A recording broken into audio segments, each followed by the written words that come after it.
पहला क्वेश्चन जैसा है, क्वेश्चन आपको दिया हुआ है the potential difference that must be applied to stop the fastest photo electrons. तो ये डुअल नेचर का क्वेश्चन है, डुअल नेचर ऑफ इलेक्ट्रॉन्स का। Emitted by a nickel surface having work function is 5.01 electron volt when ultraviolet light of 200 nanometers falls on it. तो देखिए यहाँ पे अब आपको क्या बताना क्या है, आपको बताना है यहाँ पे जो भी निकालनी है पोटेंशियल डिफरेंस निकालनी है। तो आप डायरेक्ट यहाँ पे जैसे काइनेटिक एनर्जी का फॉर्मूला होता है ना, काइनेटिक एनर्जी मैक्सिमम के लिए ये होता है SC अपॉन लैम्डा। तो SC अपॉन लैम्डा का जैसे ही फॉर्मूला लगाओगे यहाँ पे, और ये SC upon lambda minus W जो वर्क फंक्शन है उसको माइनस करके, तो ये हो जाएगा SC अपॉन लैम्डा। और जो वर्क फंक्शन आपके पास दी हुई है, देखो क्वेश्चन में वर्क फंक्शन 5.01 की है, तो 5.01 यहाँ पे ऐसा कर दोगे। तो अब जब ये HC का जो वैल्यू है ना, आप ध्यान रखना कैलकुलेशन के लिए यहाँ पे आप हमेशा याद रखना, ये वैल्यू हमेशा कैलकुलेट करोगे H की वैल्यू और C की वैल्यू, जो कि आपको वैल्यू तो पता ही है, लेकिन कैलकुलेट करने पे दोनों को प्रोडक्ट जो आएगा 12375 12,375 का आता है। इतना अपॉन लैम्डा, लैम्डा जो भी आएगा एंगस्ट्रॉम में आएगा, -5.01। इस तरह से आप यहाँ पे कर सकते हो। और जब आप इसको कैलकुलेट करोगे तो यहाँ पे आपके पास आने वाला है 12375 अपॉन, अब देखो यहाँ पे कितना दिया हुआ है 200 नैनोमीटर। वेवलेंथ जो दी हुई है 200 नैनोमीटर की है। तो हमें एंगस्ट्रॉम में अगर इसको लिखना है तो एंगस्ट्रॉम में आप इसको लिख सकते हो 2000। ठीक है, वो कन्वर्जन आपको आता ही है, -5.01। और अब ये कैलकुलेट का मामला है, कैलकुलेट जरूर जैसे इसको करोगे तो इसको डिवाइड करोगे 2 से, अगर डिवाइड करोगे तो देखो 2 6 या 12 6, और 3 डिजिट के बाद आपको डेसिमल देना है 1 2 3, 3 के बाद डेसिमल दोगे तो पूरा का पूरा कैलकुलेट करने के बाद डेसिमल 3 के बाद भी दोगे तो यहाँ पे आपके पास 6.1875, ये -5.01 ये आने वाला है। जिससे कि आपका 6 में 5 अगर माइनस करोगे तो ऑब्वियस सी बात है 1 का मार्क आएगा, तो 1 मतलब B और D में से कुछ हो सकता है। ठीक है, तो यहाँ पे निगेटिव तो है नहीं हमारा, तो B तो होगा नहीं, होगा तो पॉजिटिव ही होगा। तो इसका मतलब डायरेक्ट आप सीधा टिक कर दोगे 1.2, तो 1.2 वोल्ट अप्रॉक्स इसके इक्वल आपका आंसर आ जाएगा। जैसा क्वेश्चन में दिया हुआ है ना आपके पास, कि आप यहाँ पे क्लियर देख सकते हो, हेल स्टॉर्म और observe to strike the surface. Surface को स्ट्राइक कर रहा है, फ्रोजन लेग के सरफेस को, जिसपे 30 डिग्री से ये स्ट्राइक कर रहा है विद द वर्टिकल, और रिबाउंड भी हो रहा है वर्टिकली 60 डिग्री से। तो और एज्यूम करना है कि कांटेक्ट स्मूथ है, स्मूथ कांटेक्ट है, मतलब नॉर्मल सी बात है, रिबाउंड कर रहा है तो स्मूथ कांटेक्ट। वहाँ पे कोफिशिएंट ऑफ रेडिएशन के लिए जब आप देखोगे तो पता है क्या होगा यहाँ पे, तो आप यहाँ पे कह सकते हो कंपोनेंट्स, जो वेलोसिटी की कंपोनेंट्स है बिफोर और आफ्टर कॉलिजन पैरेलल होगी टू द प्लेन, क्योंकि वर्टिकल के लिए ले रहे हो। तो ऑब्वियस सी बात है यहाँ पे जो कंपोनेंट आएगा वो डायग्राम भी आप ड्रॉ करोगे तो आपको वहां पे मिलेगा V sin 60 डिग्री, वर्टिकल लेना है, ओरिएंटल नहीं लेना। sin 60 equal to U sin 30, U sin 30, क्योंकि स्ट्राइक किया है जो इनिशियल U sin 30 का है, और उसके बाद जो है वर्टिकल में 60 का है, दोनों का वर्टिकल, इसलिए साइन कंपोनेंट दोनों का ले रहे हो आप। अब ओरिएंटल कंपोनेंट्स तो मतलब नहीं है। तो component of velocity normal to the plane होती है, और वो इस तरह से रिलेट होगी एक तरह से। तो आप यहाँ पे लिखोगे V cos 60 equal to V cos 60, this one is equal to E जो कोफिशिएंट ऑफ रेडिएशन होता है, E इंटू U cos 30। ठीक है, तो अब इसमें ये मान लो कि ये इक्वेशन 1 हो गया और ये इक्वेशन हो गया आपका 2, दो इक्वेशन हो गए, दोनों को डिवाइड करोगे तो डिवाइड कॉस बाय अगर साइन करोगे तो कॉट में आ जाएगा। तो इसको डिवाइड करोगे तो कॉट 60 इक्वल टू E, चूंकि इसको मैं E चाह रहा था, E ऊपर आ जाए इसलिए 2 डिवाइडेड बाय 1 किया है E, और ये हो जाएगा आपका कॉट 30। डायरेक्ट यहाँ पे निकाल सकते हैं हम लोग। तो हमें E चाहिए यहाँ पे, तो E इक्वल टू आप यहाँ पे लिख सकते हो E इक्वल टू कॉस, अगर यहाँ पे कॉट 60 अपॉन में कॉट 30, ये आ जाएगा। अब जिसकी वैल्यू रखनी है आपको, कॉट 60 1/√3 होती है, ठीक है, और कॉट 30 जो है वो √3 होती है, तो ये रख दिया आपने। तो E की वैल्यू जो सीधा आ जाएगी वो 1/3 की आ जाएगी। तो कोफिशिएंट ऑफ रेडिएशन आपका इस केस में 1/3 आना है। क्वेश्चन नंबर 146, इसमें आप देख लो, यहाँ पे दिया हुआ है एनपीएन ट्रांजिस्टर का क्वेश्चन है, जिसपे इसमें जो वैल्यू दी हुई है 10 पावर 10 की दी हुई है। इतना इलेक्ट्रॉन से इंटर कर रहा है एमीटर साइड से इन 10 पावर -6 सेकेंड, बहुत ही कम समय में। 4% of electrons are lost in the base current. Transfer ratio will be, transfer कितना रेशियो ऑफ ट्रांसफर हुआ होगा इलेक्ट्रॉन का, वो हमें यहाँ पे बताना है, रेशियो बतानी है, ध्यान रखना है। रेशियो बताना है, कहने का मतलब क्या, मैं आपको एक हिंट यहाँ पे जरूर देना चाहूंगा। रेशियो बताने का मतलब अल्फा चाहिए, अल्फा जो कि होता है IC अपॉन I, जो कलेक्टर करंट में जाता है, और अपॉन एमीटर करंट का रेशियो, ये हमें यहाँ पे बताना है कि कितना नंबर ऑफ इलेक्ट्रॉन्स जो है वो कलेक्टर के पास पहुंच रहा है। तो नंबर ऑफ इलेक्ट्रॉन्स जो कलेक्टर के पास पहुंच रहा है, तो ऑब्वियस सी बात है यहाँ पे आप कितना 4% तो आपका चला गया बेस में चला गया। इसका मतलब 96% जो है इलेक्ट्रॉन है, 96 इंटू 100 इंटू 10 पावर 10, इतना इलेक्ट्रॉन ही कलेक्टर के पास पहुंच रहा होगा। और एमीटर करंट के लिए जो फॉर्मूला होता है IE इक्वल टू क्या होगा, number of emitter of electrons जो होगा वो इंटू E अपॉन T, ठीक है।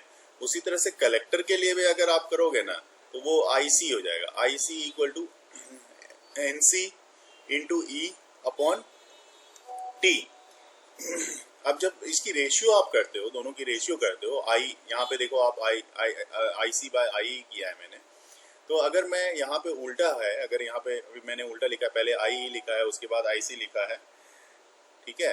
तो यहाँ पे आप क्या कर सकते हो, इसको आप जब रेशियो करोगे तो करंट ट्रांसफर रेशियो जो होगी इस दोनों को देखते हुए, तो वो हो जाएगी IC बाय IE जो आएगी आपकी, वो this one is equal to NC by NE हो जाएगा, ठीक है। और NC जो है, NC आपने देखा कितना है, 96%, मतलब अगर इसको डिवाइड करोगे तो 0.96 हो जाएगा। तो ये हो गया 0.96, राइट, 0.96 इंटू 10 पावर 10, ये आ जाएगा। मैं थोड़ा क्लियर लिख देता हूँ यहाँ पे, 0.96 इंटू 10 रेज़ पावर 10 अपॉन में यहाँ पे कितना हो गया, 10 पावर 10, जो पूरा इलेक्ट्रॉन था, जो एमीटर से निकला हुआ था। एमीटर से तो पूरा का पूरा इतना ही निकला है, 10 पावर 10 का। तो इसको सॉल्व करने पे आप देखो 10 पावर 10 तो कैंसिल हो जाएगा, तो 0.96 का रहेगा, जो कि C है ऑप्शन यहाँ पे आपके पास दिया हुआ है, क्लियर। तो इसमें क्वेश्चन है, each of the resistance in network shown in the figure is equal to R, the resistance between the terminal A and B। ये बड़ा आराम से आप कर सकते हो, और ऑप्शन भी आपके पास यहाँ पे दिया हुआ है। फर्स्ट आंसर है इसका R, जो आपने निकाल लिया।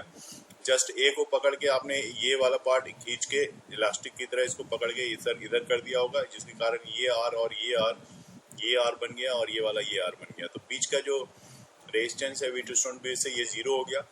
अब ये R और ये R सीरीज में, जो मतलब 2R हो गया।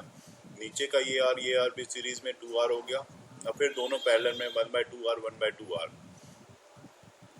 दोनों का एलसीएम लिया, ये इक्विवेलेंट रेजिस्टेंस 1/R' मान लिया, तो R' इक्वल टू R। इसी तरह से किया होगा इसको।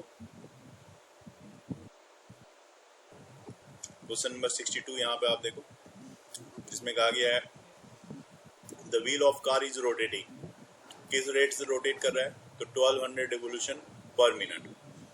On passing the accelerator for 10 second it starts rotating at, जब एक्सीलरेटर दोगे तो ऑब्वियस सी बात है 4500 स्पीड बढ़ गई, तो ज़्यादा रोटेट करेगा, 4500 रोटेशन पर मिनट हो गया।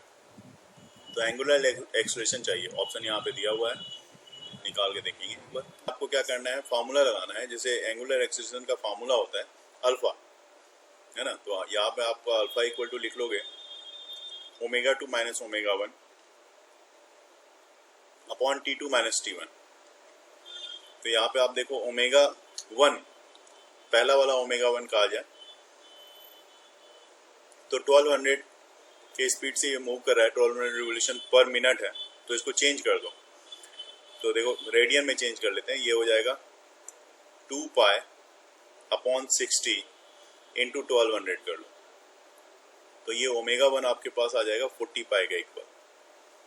उसी तरह से ω2 भी निकालना होगा, ω2 आ जाएगा आपको 2 पाई इंटू 4500 अपॉन 60। तो ये आ जाएगा लगभग 150 के। तो ओमेगा 1 ओमेगा 2 निकाल लो पहले, और अल्फा की जगह पे यहाँ पे जब आप वैल्यू रखोगे ना तो ये कितना होगा, 150 माइनस 150 पाई है, ये ध्यान रखेंगे यहाँ पे 150 पाई माइनस 40 पाई, ठीक है, अपॉन में टाइम का इंटरवल, टाइम का जो वेरिएशन है वो देखना होगा यहाँ पे। तो डिवाइडेड, चूंकि टाइम लग रहा है 10 सेकेंड का एक्सीलरेट होने के बाद, तो 10 ये पाई है यहाँ पे, तो 110 हो गया, 110 पाई बाय 10, और ये कैंसिल हो रहा है यहाँ पे। तो इस तरह से ये आपके पास आ रहा है 11 पाई रेडियन पर सेकेंड स्क्वायर, ये एक्सीलरेशन, एंगुलर एक्सीलरेशन आ गया। अब आपको ये भी पता है कि जो वन वैल्यू होती है 1 रेडियन की, 1 रेडियन इक्वल टू कितना होता है, 180 अपॉन पाई डिग्री। डिग्री में अगर चाहिए आपको तो इतना डिग्री के इक्वल होता है। तो अल्फा को अगर आप डिग्री पर सेकेंड स्क्वायर, जैसा आंसर में देख रहे हो सब में डिग्री और रेडियन, 2 रेडियन में है और 2 डिग्री में है, तो मैं डिग्री में निकाल के देख रहा हूँ यहाँ पे, क्योंकि रेडियन में तो मेरे इक्वल नहीं आ रहा है यहाँ पे कोई, तो डिग्री में निकाल लेते हैं। तो डिग्री में अल्फा इक्वल टू आ जाएगा 11 पाई जो मैंने निकाला यहाँ पे, इंटू 180 बाय पाई कर लेते हैं, 180 अपॉन पाई। तो पाई और पाई कैंसिल होना है, तो 180 इंटू 11 तो 1980 इतने डिग्री पर सेकेंड स्क्वायर, तो 1980 फोर्थ ऑप्शन यहाँ पे इसका होना है। देखिए कौन सा ऑर्गन पाइप है, यहाँ पे हमारे पास ओपन ऑर्गन पाइप है, ध्यान देंगे। Organ pipe open at one and is vibrating in the first overtone and is in resonance with another pipe open at both end and vibrating in third harmonic। तो हमें यहाँ पे एक चीज ध्यान रखना पड़ेगा कि फर्स्ट हार्मोनिक क्या है, थर्ड हार्मोनिक क्या है। तो फर्स्ट ओवरटोन है पहले वाले में, जो ऑर्गन पाइप जिसका एक एंड जो है, one and is vibrating in the first, open at one and is vibrating in the overtone and is in resonance with another pipe open at both end। ये दोनों एंड ओपन है इसका, तो ये ओपन ऑर्गन पाइप है, और इसका एक एंड ओपन है, तो ये क्लोज्ड ऑर्गन पाइप माना जाएगा। ठीक है, दोनों ऑर्गन पाइप की बात यहाँ पे हम लोग करेंगे और उस हिसाब से हम यहाँ पे इसकी वैल्यू को निकालेंगे। तो चलिए पहले, सबसे पहले ना इसको हमें समझना होगा, इसका डायग्राम भी ड्रॉ करना पड़ेगा, उसके साथ हमें यहाँ पे इसको फंक्शन करना पड़ेगा। तो मैं थोड़ा सा इधर साइड आ जाता हूँ ऊपर दिखाने के लिए इसको कि कैसे सॉल्व करना है। तो मैं सबसे पहले पाइप ड्रॉ कर देता हूँ। ये देखो यहाँ पे मैंने एक पाइप ले लिया, ये है, और एक ये ओपन ऑर्गन पाइप है, और यहाँ पे मैं पास में ही क्लोज्ड ऑर्गन पाइप भी ड्रॉ कर देता हूँ। ये क्लोज्ड ऑर्गन पाइप हो गया, इसका एक एंड क्लोज कर दिया मैंने, और दोनों तरफ यहाँ पे जो वेव्स जो बनना चाहिए वो वेव्स मैं बना देता हूँ इसमें। तो ओपन वाले ऑर्गन पाइप में कुछ वेव इस तरह का बनेगा आपका,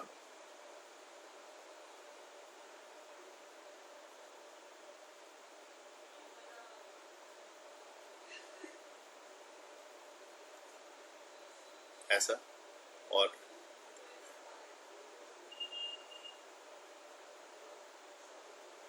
ऐसा। थोड़ा सा मैं फिर से इसको क्लियर करूं।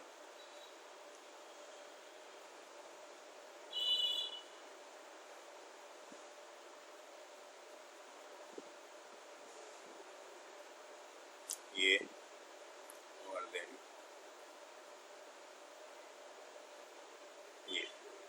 ये बन गया।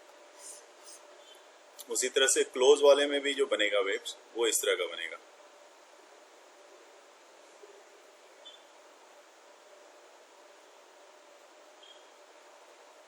ये ऐसा बनेगा। क्योंकि देखो वहां पे क्वेश्चन में बोला गया है, जो क्वेश्चन बोला गया है उसमें ये बोला गया है organ pipe open at one and is vibrating in first overtone. तो ये जो है ये फर्स्ट ओवरटोन का है, ये वाला फर्स्ट ओवरटोन, ठीक है। और इसकी जो लेंथ है वो लेंथ इसकी आप ले लो, यहाँ से यहाँ तक की लेंथ, ये मैंने मान लिया कि ये L1 लेंथ है, L1 लेंथ। तो इसके पार्ट्स कितने पार्ट में ये डिवाइड है, देखो यहाँ से जो ये वाला पार्ट है यहाँ से यहाँ तक का, ये λ/4 का होता है, ये लैम्डा बाय 4 का है, और ये यहाँ से यहाँ तक रेस्ट पार्ट जो है ये आप देख रहे हो ये पूरा ये लैम्डा बाय 2 का है। तो lambda by 2 plus lambda by 4, तो आप जब लैम्डा बाय 2 और लैम्डा बाय 4 करोगे तो वो दोनों मिलके पूरा वेवलेंथ इसका बताएगा, L1 के इक्वल होगा। ठीक है, तो L1 के इक्वल ये हो जाएगा। मान लो आप यहाँ पे दोनों को देखना है, उसके बाद इसमें भी देख लो। पहले इसमें आपको ओपन ऑर्गन पाइप में यहाँ से यहाँ तक का ये लैम्डा बाय 4 होगा, यहाँ से यहाँ तक ये लैम्डा बाय 4 होगा, और पूरा ये वाला पार्ट जो होगा यहाँ से यहाँ तक पूरा एक वेवलेंथ मतलब लैम्डा के इक्वल होगा। और ये भी आप इसको आप किसके इक्वल मान लो, इसको भी आप इसको L2 मान लो। तो ये L2 हो गया और ये L1 के लिए हो गया, दोनों के लिए। अब फ्रीक्वेंसी देखनी पड़ेगी आपको। अगर लैम्डा बाय 2 ये लैम्डा बाय 4 करते हो तो lambda by 4 plus lambda by 4, अगर देखो पार्ट वाइज देखोगे तो एक बार में सब चीज आपको कैलकुलेशन नहीं करना पड़ेगा। ये देखो ये लैम्डा बाय 4 है, ये लैम्डा बाय 4 है, ये लैम्डा बाय 4 है, ये लैम्डा बाय 4 है, ये लैम्डा बाय 4 है और ये लैम्डा बाय 4 है। मतलब 1 2 3 4 5 6, दैट मीन्स आप लिख सकते हो 6 लैम्डा 2, 6 लैम्डा 2 नहीं लिखेंगे, 6 लैम्डा बाय 4। तो कहने का मतलब 2 3 जा 6 और 2 2 जा 4, मतलब 3 लैम्डा बाय 2। ठीक है, 3 लैम्डा बाय 2 ये वेवलेंथ आ गई इसकी। और ये वेवलेंथ आ गई। न्यू इक्वल टू होता है स्पीड अपॉन लैम्डा। स्पीड कितना है, स्पीड को v से लिख रहे हो अगर आप, तो अपॉन लैम्डा, इसकी लैम्डा जो आ रही है वो 3 लैम्डा बाय 2 की आ रही है। ठीक है ना, 3 लैम्डा बाय इसकी वेवलेंथ जो आ रही है वो 3 लैम्डा बाय 2 की आ रही है। उसी तरह से यहाँ पे भी अगर आप देखोगे इसमें भी, तो इसमें आ जाएगा आपका, अगर मैं इसकी फ्रीक्वेंसी को अगर इस अलग अलग फ्रीक्वेंसी, इसकी फ्रीक्वेंसी को न्यू2 मान लूँ, इसको न्यू1 मान लें। न्यू1 equal to C upon lambda, मतलब speed of light. Speed of light ये स्पीड ऑफ यहाँ पे जो भी है इस साउंड की, तो v अपॉन लैम्डा। लैम्डा इसमें लैम्डा कितना है, तो इसमें भी lambda 1 lambda 2 lambda 3 lambda, 3 lambda तो 3 लैम्डा बाय 4 के इक्वल है। तो 3 लैम्डा बाय 4 मतलब ये जो है ये आप L1 कह सकते हो। L1 equal to 3 lambda by 4। तो यहाँ से लैम्डा इक्वल टू आ जाएगा, यहाँ से अगर देखा जाए तो लैम्डा इक्वल टू आ जाएगा 4L1 बाय 3। ठीक है, तो यहाँ पे आप लिख सकते हो लैम्डा, मैं लिखता हूँ यहाँ पे, तो उसके बाद v अपॉन 4L1 और 3 ऊपर चला जाएगा, तो ये आ गया न्यू1। उसी तरह से यहाँ पे भी अगर देखोगे तो इसको मैं यहाँ पे nu equal to v upon, अब v अपॉन यहाँ पे लैम्डा, तो यहाँ से भी आप देखो पहले L2 अगर आप ले रहे हो तो L2 इक्वल टू कितना आ रहा है, L2 equal to 3 lambda by 2 ये आ रहा है। तो लैम्डा इक्वल टू कितना आ जाएगा, लैम्डा इक्वल टू आ जाएगा 2L2 बाय 3। तो 2L2 बाय 3, 3 ऊपर आ जाएगा, तो ये न्यू2 आ गया, ये न्यू1 और ये न्यू2, ये दोनों आ गया आपके पास। तो अब दोनों का न्यू1 और न्यू2 के लिए आप अगर यहाँ पे देखोगे दोनों में क्या आपको क्या चाहिए, यहाँ पे क्वेश्चन में देखो the ratio of length of the 2 pipes. तो दोनों पाइप की लेंथ की ratio of length of 2 pipes. तो यहाँ पे आप अगर मैं दोनों की, जैसा कि क्वेश्चन में ये भी दिया हुआ है, फ्रीक्वेंसी दोनों की सेम है, vibrating in the first overtone in resonance with another pipe इतना। तो दोनों की फ्रीक्वेंसी अगर यहाँ पे हम सेम करके देखें, ऊपर करके देखते हैं हम लोग, ये देखो कि न्यू1 इक्वल टू न्यू2 ये गिवन है क्वेश्चन में।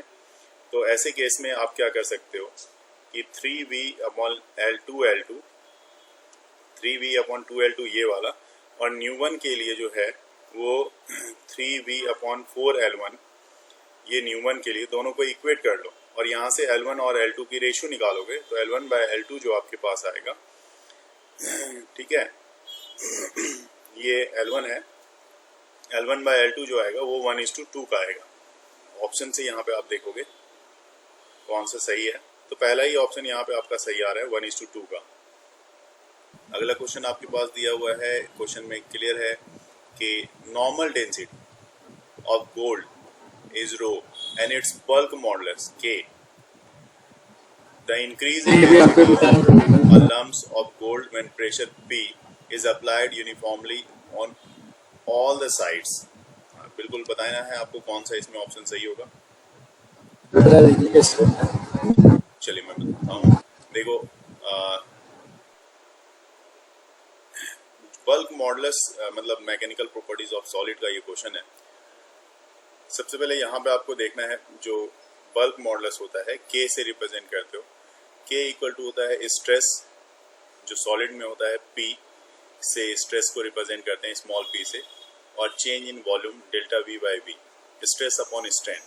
मतलब यहाँ से कहा जाए तो आप कह सकते हो डेल्टा वी बाई वी जो होता है वो आपके पास क्या आ जाता है, वो आ जाता है पी बाई के। और डेंसिटी की जो वैल्यू होती है, डेंसिटी इस तरह से मैं लिख रहा हूँ, density equal to mass upon volume होता है। और डेंसिटी इक्वल टू इस तरह से भी आप mass upon change in volume जो होगी तो V माइनस डेल्टा वी, इस तरह से आप लिखोगे। तो डेंसिटी की जो रेशियो होने वाली है वो कुछ इस तरह की होगी। अगर मैं डेंसिटी की रेशियो को इस तरह से रो डैश बाय रो, इस तरह से नया डेंसिटी, और इसमें तो इसमें V upon change in volume V minus delta v, इस तरह से आप लिखोगे। This one is equal to हो जाएगा 1 अपॉन, इसको आप ऐसे भी लिख सकते हो 1 minus delta v by v. और एक्सपोनेंशियल फॉर्म में उसको कुछ इस तरह से भी लिखा जा सकता है 1 minus delta v by v raise power minus 1, और जो कि अप्रोक्स आपका हो जाएगा 1, बाइनोमियल एक्सपेंशन में आपने इसको पढ़ा भी होगा, 1 plus delta v by v. तो ये कहने का मतलब ये हो गया कि 1 प्लस ये P बाई के इक्वल है। और जहाँ तक डेंसिटी रोडेस मैन, इसको आप इस 1 को अगर आप इधर लेके आओगे, अभी मैं इसको लिख देता हूँ, रोडेस बाय रो इक्वल टू हमारे पास आ चुका है 1 प्लस पी बाई के इक्वल। और अगर 1 को आप इस साइड लेके आते हो तो ये -1 हो जाएगा। तो आप लिखोगे रोडेस बाय रो इक्वल -1, ठीक है, -1 इक्वल टू हो जाएगा पी बाई के। तो रोडेस माइनस रो इक्वल टू हो जाएगा पी रो बाय के। यही कब, ये कंडीशनल है जबकि आपकी जो डेल्टा वी होगी वो काफ़ी छोटी हो, चेंज इन वॉल्यूम जो एक्चुअल वॉल्यूम से काफ़ी छोटी होगी, तब ये होगा। तो अब यहाँ पे आप देखो, इसमें जो ऑप्शन है आपका वो यहाँ पे आपको दिख रहा होगा, फर्स्ट ऑप्शन आपका ये वाला के बाय, यहाँ पे पी देखो आप, दूसरे में यहाँ पे जो भी ऑप्शन है रो पी बाय के, तो थर्ड ऑप्शन सी ऑप्शन यहाँ पे दिख रहा होगा आपको, है ना, ये वाला ऑप्शन आ जाएगा इसका। इसका आंसर 0.2 आएगा, बिल्कुल सही है। मैग्नेटिक फ्लक्स फाई दी हुई है वेबर में in close circuit of resistance 10 ओम, है ना, विद टाइम जो 5 सेकेंड एफ इक्वल टू दिया हुआ है 6t square minus 5t plus 1। तो ऐसे तो हमें पता है कि E इक्वल टू, यही आपने यूज भी किया होगा, d5 minus d5 by dt का फॉर्मूला। तो माइनस d बाई dt मैं लिख देता हूँ, और यहाँ पे हो गया 6t स्क्वायर जो इक्वेशन है माइनस 5t प्लस 1, है ना। तो ये आ गया आपका माइनस 12t प्लस 5 के इक्वल। तो ये आपके इतना आ जाएगा। इसके बाद जैसे मैंने बताया कि E इक्वल टू माइनस 12 और इंटू टी जो है वो आपके पास दिया हुआ है 0.25 का, 0.25 प्लस 5, ठीक है। अब देखो मल्टीप्लाई करने का है तो इसको ऐसा कर लो थोड़ा आसानी से, कैलकुलेशन नहीं करेंगे। 4 इंटू 3 क्या हो जाता है, 12 हो जाता है। तो 4 इंटू 0.25 1 हो जाता है, 1 इंटू 3 3 हो जाएगा। तो यहाँ पे डायरेक्ट आप यहाँ पे लिख सकते हो, है ना, ये आपका 3 ये हाँ, यहाँ पे -3 आ जाएगा, -3 प्लस 5। तो -3 प्लस 5 यहीं पे ये पॉजिटिव हो गया, मतलब ये 2 आ गया आपका। और करंट की बात करें तो I equal to V by R होगा, मतलब E बाय आर होगा। तो यहाँ पे 2/10 मतलब जो कि आपकी वैल्यू तो आ रही है 0.2, ये 0.2 एम्पियर फर्स्ट वाला आ जाएगा। ये अगला क्वेश्चन है, which of the following displacement time graph is not possible. तो एक तो 2 यहाँ पे ग्राफ है और 2 यहाँ पे, तो सबको मैं सामने में रख देता हूँ जिससे पता लगे। डिस्प्लेसमेंट टाइम ग्राफ है, एक्स और वर्सेस टी का ग्राफ है, ध्यान रखेंगे। ये चीज़ आपको देखना होगा कि आपको पता है कि डिस्प्लेसमेंट की 2 वैल्यू नहीं हो सकती एक ही टाइम पे। एक पर्टिकुलर टाइम पे डिस्प्लेसमेंट की दो वैल्यू नहीं हो सकती, है ना। तो यहाँ सर पे फर्स्ट ग्राफ में तो वो आ रही है ना। यहाँ पे देखो कहाँ पे आ रही है, फर्स्ट ग्राफ में देखते हैं। जैसे कह रहे थे बाइंडिंग एनर्जी पर न्यूक्लियॉन्स ऑफ जो हाइड्रोजन का है एंड दूसरा जो हीलियम के लिए है रिस्पेक्टिवली, और दोनों की बाइंडिंग एनर्जी हमारे पास दे रखी है। दोनों की बाइंडिंग एनर्जी कितनी है, एक की 1.1 मेगा इलेक्ट्रॉन वोल्ट और दूसरे की 7.1 मेगा इलेक्ट्रॉन वोल्ट। इस तरह से दोनों की बाइंडिंग एनर्जी दे रखी है इसमें। तो energy the energy released in mega electron volt when two जो हाइड्रोजन का न्यूक्लियाई है, टू हाइड्रोजन न्यूक्लियाई इस तरह का, तो उस समय की बतानी है एनर्जी कितनी रिलीज हो रही होगी। तो देखो यहाँ पे आपको क्या करना पड़ेगा, इस तरह के क्वेश्चन में सबसे पहले आप चलो यहाँ पे अटेम्प्ट करके देखते हैं। जो वैल्यू है उसको तो लेनी पड़ेगी ना, वैल्यू लेके उसके बाद अटेम्प्ट करके देखते हैं। तो देखिए यहीं पे बिल्कुल शॉर्ट में कर देता हूँ। केमिकल रिएक्शन जो होता है प्रोसेस में वो इस तरह का होता है। 1H1 ये जो 1H2 का जो होता है, ये दो ऐसे ऐसे हाइड्रोजन मिलके हीलियम बनाते हैं। ये तो आपको पता ही है, ये हीलियम बना दिया और यहाँ पे हीलियम 2 4 का आ गया। तो एनर्जी जो रिलीज होगी तो वो देखो ये जो 4 है यहाँ पे, तो दैट मीन्स 4 टाइम्स ऑफ 7.1 ये हीलियम का आ रहा है 7.1 है, तो 4 टाइम्स है ये। और मास जो एनर्जी रिलीज हो रही है यहाँ पे, और प्लस ये माइनस में, और जो इससे पहले जो एनर्जी थी 1.1 की, तो ये जो 1.1 की थी इसको भी 4 टाइम्स करके देखो, तो ये हो जाएगा लगभग, दोनों को कैलकुलेट करोगे तो लगभग आपका 24 के लगभग आएगा। तो इतनी जो है इलेक्ट्रॉन वोल्ट की एनर्जी जो है वो रिलीज करेगा ये। सिंपल सा क्या कि शुरू में जो एनर्जी थी 1.1 और 7.1 की थी, लेकिन शुरू में ये जो कंडीशन था ये कुछ ऐसा था और बाद में ये बन के ऐसा हो गया। तो जो एनर्जी इस ड्यूरेशन में इसको इससे बनने में जो रिलीज हुई वो क्या हुई होगी, तो इसको 4 से हीलियम का जो बन रहा है 4 का 7.1 का, और जो आपका हाइड्रोजन का बन रहा है जो 1.1 का, जो 4 टाइम्स करके देख रहे हैं, दोनों को माइनस करके देख लिया तो जो एनर्जी बच रही है वो एनर्जी इतनी की रह रही होगी।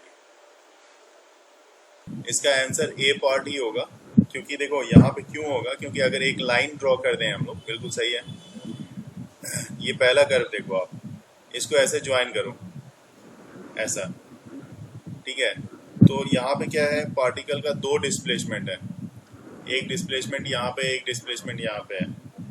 उसी तरह से अगर दूसरे का भी हम लोग देखें, है ना, तो दूसरे में भी हमें क्या मिलेगा, इसमें भी 2 डिस्प्लेसमेंट हमें मिलेगा। तो देखो यहाँ पे अगर ऐसा देख लें, इस तरह से ड्रॉ करें, यहाँ पे इस तरह से सीधा स्ट्रेट लाइन, फिर यहाँ पे एक स्ट्रेट लाइन ड्रॉ करें, इस तरह सीधा लें यहाँ पे, तो यहाँ पे भी हमारे पास 2 डिस्प्लेसमेंट मिलता है। मतलब it is not possible to have 2 displacement, है ना।